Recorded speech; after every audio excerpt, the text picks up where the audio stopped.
جب حضرت عمر رضی اللہ تعالی عنہ نے اسلام قبول کر لیا، اللہ تبارک و تعالی جل جلالہ نے ان کو بہت شان و عظمت اور مقام و مرتبہ عطا کیا تھا، خدمت خلق کا جذبہ بھی عطا کیا تھا۔ حضرت عمر رضی اللہ تعالی عنہ وہ عظیم شخصیت ہے کہ جن کے رعب و دبدبا کی وجہ سے کیسر و کسریٰ کے بادشاہ بھی کانپ جاتے تھے۔ ان کا نام سنتے ہی بہت سے لوگ گھبرا جاتے تھے کہ زینت کے خزانے کو الماس کہتے ہیں، زینت کے خزانے کو الماس کہتے ہیں، لگے طلب پانی کو تو اسے پیاس کہتے ہیں۔ یوں تو سب کو پانی پلاتا ہے دریا، جو دریا کو پلائے پانی اسے عمر بن خطاب کہتے ہیں۔ حضرت عمر رضی اللہ تعالی عنہ کے بارے میں آتا ہے کہ جب حضرت عمر رضی اللہ تعالی عنہ نے کیا مصر کے اندر اپنے ایک صحابی کہ جن کا نام حضرت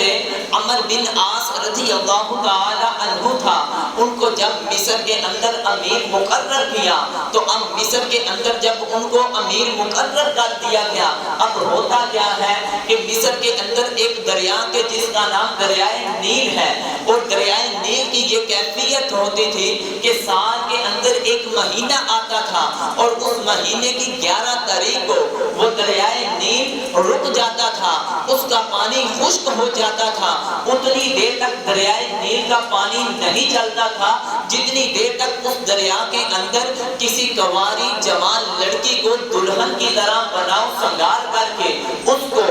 زیورات پہنا کر دریائے نیل کے اندر نہ ڈال دیا جائے۔ جب اس دریائے نیل کے اندر ایک سال میں فلاں مہینہ فلاں تاریخ کو اس عورت کو اس طرح بناؤ سنگار کر کے ڈال دیا جاتا تو دریا کا جو رکا ہوا پانی ہوتا تھا وہ چل پڑتا تھا۔ تو جب حضرت عمر بن عاص رضی اللہ تعالی عنہ کو حضرت عمر رضی اللہ تعالی عنہ نے مصر کے اندر اس طرح امیر مقرر کیا تو مصر کے لوگ حضرت عمر بن عاص رضی اللہ تعالی عنہ کی بارگاہ میں حاضر ہوئے اور آ کر عرض کرنے لگے کہ ہمارے پاس یہ ایک دریا ہے جس کا نام نیل ہے، اس دریائے نیل کی وجہ سے ادھر کی جتنی بھی کھیتی باڑی کا سلسلہ ہے یہ سارے کا سارا دریائے نیل کے پانی کے سبب ہے، یہ پانی ہم ان کو دیتے ہیں، فصلیں تیار ہوتی ہیں تو مصر والوں کا گزارا وہ انہی کھیتی باڑی کے سلسلہ سے ہوتا ہے۔ اور طریقہ کار یہ ہے کہ اگر سال کے بعد اس کے اندر کسی جوان لڑکی کو زیورات پہنا کر دلہن بنا کر اس کو اس کے اندر نہ ڈالا جائے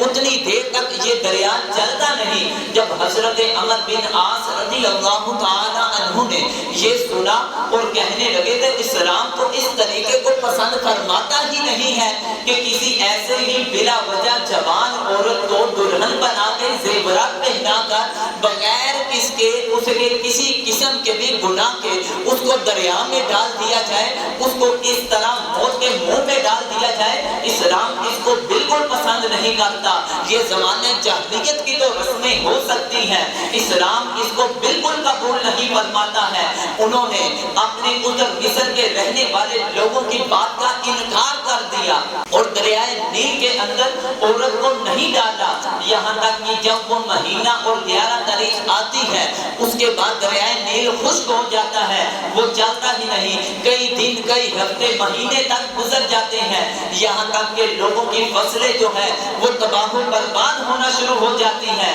لوگ مصر سے کوچ کرنے کے لیے اپنے اس شہر کو چھوڑنے کے لیے تیار ہو جاتے ہیں، یہاں تک کہ جب لوگ اس شہر کو چھوڑ کر جا رہے تھے تو حضرت عمر بن عاص رضی اللہ تعالی عنہ نے ایک خط حضرت عمر بن خطاب رضی اللہ تعالی عنہ کو لکھا اور اس کے اندر ساری صورتحال لکھی۔ جب وہ خط حضرت عمر رضی اللہ تعالی عنہ کے پاس پہنچتا ہے، حضرت عمر رضی اللہ تعالی عنہ نے خط کو پڑھا اور حضرت عمر بن عاص رضی اللہ تعالی عنہ کا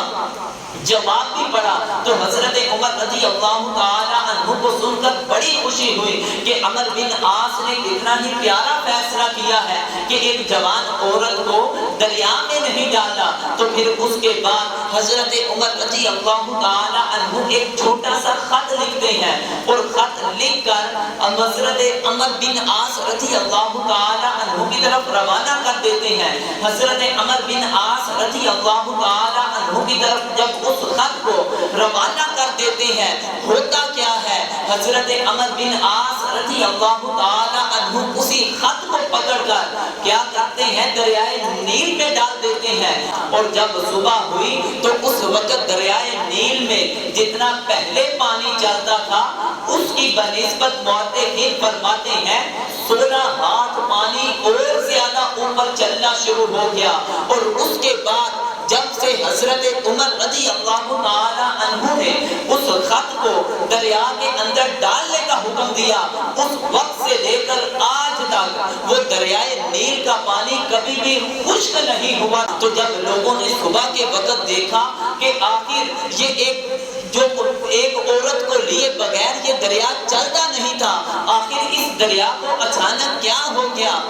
کہ عورت کو بھی نہیں اس کے اندر ڈالا اور پہلے سے زیادہ پانی چلنا شروع ہو گیا، آخر اس کے اندر کیا حکمت ہے؟ وہ تمام کے تمام حضرت عمر بن عاص رضی اللہ تعالی عنہ کے پاس حاضر ہوتے ہیں۔ آخر کیا معاملہ ہے؟ حضرت عمر بن عاص رضی اللہ تعالی عنہ ان کو فرمانے لگے کہ اس دریا کے اندر عورت کو نہیں بلکہ ایک خط کو ڈالا ہے، وہ خط کسی کا نہیں بلکہ حضرت عمر بن خطاب رضی اللہ تعالی عنہ نے اپنے ہاتھوں سے لکھا ہوا تھا، اور جس کا خلاصہ مؤرخین فرماتے ہیں کہ خط کے الفاظ کیا تھے، من عبد اللہ عمر امیر المؤمنین الی نیل مصر، کہ یہ خط حضرت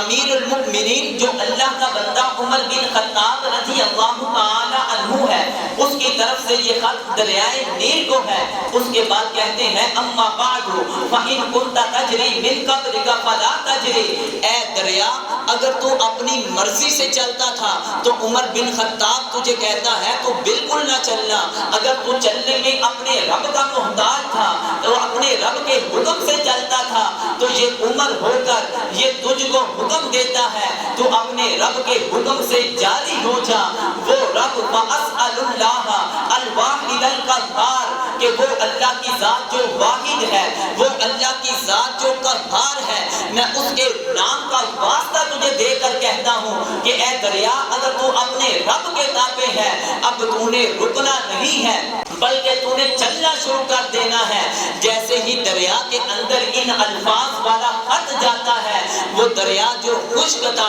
اسی وقت پانی سے بھر جاتا ہے بلکہ پہلے سے 16 گنا ہاتھ اوپر ہو جاتا ہے۔ تو اسی لیے تو کسی نے کیا حضرت عمر رضی اللہ تعالی عنہ کی شان کے بارے میں یہ کلمات بولے، یہ الفاظ بولے کہ زینت کے خزانے کو الماس کہتے ہیں، زینت کے خزانے کو الماس کہتے ہیں، لگے طلب پانی کو تو اسے پیاس کہتے ہیں۔ یوں تو سب کو پانی پلاتا ہے دریا، جو دریا کو پلائے پانی اسے عمر بن خطاب کہتے ہیں۔ اللہ کی بارگاہ میں دعا ہے ہمیں سیدنا عمر رضی اللہ تعالی عنہ کے نقش قدم پر چل کر اپنی زندگی گزارنے کی توفیق عطا فرمائے، ان کی سچی پکی محبت اور عقیدت عطا فرمائے۔ وآخر دعوانا